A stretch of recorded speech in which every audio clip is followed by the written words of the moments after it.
Next सूत्र है तदा दृष्टु स्वरूपे अवस्थानम। ये सूत्र पतंजलि योग सूत्र का तीसरा सूत्र है, पहले चैप्टर का तीसरा सूत्र है, जो कह रहा है तदा दृष्टु स्वरूपे अवस्थानम। तो इसको समझेंगे। तदा शब्द का अर्थ है तब, दृष्टु यानी कि दृष्टा, जीवात्मा, स्वरूपे अवस्थानम परमात्मा के स्वरूप में अवस्थित हो जाती है।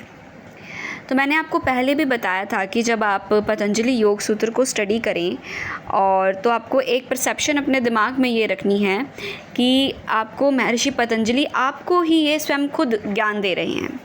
तो आप ये रखें कि एक गुरु और शिष्य है, गुरु हैं महर्षि पतंजलि जी और शिष्य हैं आप। अब आप वो कह रहे हैं, उन्होंने पहले सूत्र में बोला अथ योगानुशासनम, कि अब हम योग को शुरू करते हैं। तो आपने पूछा कि योग है क्या, तो फिर उन्होंने उत्तर दिया योगश्चित्त वृत्ति निरोध, चित्त की वृत्तियों का निरोध ही योग है। अब आप पूछते हैं कि चित्त की वृत्तियों का निरोध करने से होगा क्या, हम क्यों चित्त की वृत्तियों का निरोध करें, क्यों समाधि तक जाएं? तो इसका आंसर दे रहे हैं वो तीसरे सूत्र में। वो कह रहे हैं तदा दृष्टु स्वरूपे अवस्थानम, यानी कि तब कब, जब आप असंप्रज्ञात समाधि या फिर योग को साध लेते हैं, उसको पा लेते हैं, तो उस समय दृष्टा या जीवात्मा परमात्मा के स्वरूप में अवस्थित हो जाती है। यानी कि जीवात्मा अपने और ईश्वर के स्वरूप को ठीक ठीक जानने लग जाती है। उसे क्या ज्ञान होता है? उसे ये ज्ञान होता है कि मैं सत्य रज तम रूप प्रकृति और उससे बने शरीर और इंद्रिय, इन सब से भी अलग हूँ। यानी कि उसे अपने अस्तित्व का ज्ञान होता है। उसे पता चलता है कि वो ये शरीर, ये सत रज और तम, ये जो गुण हैं, जो प्रकृति हैं, वो इन सब से भी परे हैं। और ऐसे मानकर वो ईश्वर की उपासना में लग जाता है। इसीलिए वो ईश्वर के स्वरूप में अवस्थित हो रहा है।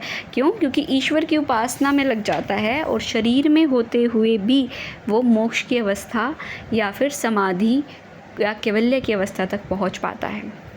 तो ये बताया थर्ड सूत्र में। थर्ड सूत्र क्या बताता है कि जब आप समाधि को पालेंगे तो क्या हो जाएगा? तदा दृष्टु स्वरूपे अवस्थानम, तब आप परमात्मा के स्वरूप में अवस्थित हो जाओगे। तो फिर शिष्य पूछता है कि अगर मैं योग को सिद्ध नहीं करता तो क्या होता है? तो इससे नेक्स्ट सूत्र में वो बता रहे हैं वृत्ति सारूप्य मित्रत्र। वृत्ति सारूप्य मित्रत्र यानी कि जिस प्रकार की वृत्तियाँ होती हैं, जिस प्रकार की चित्त की वृत्तियाँ होती हैं, वैसा ही जीवात्मा अपने आप को देखने लग जाता है। उसको अपने स्वरूप का ज्ञान ही नहीं हो पाता। तो ये सूत्र बता रहा है कि जैसी वृत्तियाँ होगी वैसा ही उसे लगेगा, वैसा ही वो अपने आप को जानेगा, उससे अपने स्वरूप का पता ही नहीं चलेगा।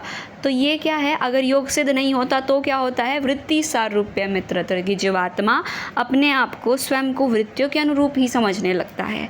तो ये जो है, दोनों सूत्र को एक दूसरे के साथ समझा जा सकता है। पहला सूत्र बताता है कि योग सिद्ध होने से होता है कि दृष्टा अपने स्वरूप में अवस्थित हो जाता है, और उससे नेक्स्ट सूत्र यानी कि चौथा सूत्र ये बता रहा है वृत्ति सारूप्य मित्रत्र कि अगर योग सिद्ध नहीं होता तो क्या होता है? जैसी वृत्तियाँ होती हैं वैसे ही वो अपने आप को समझने लग जाता है।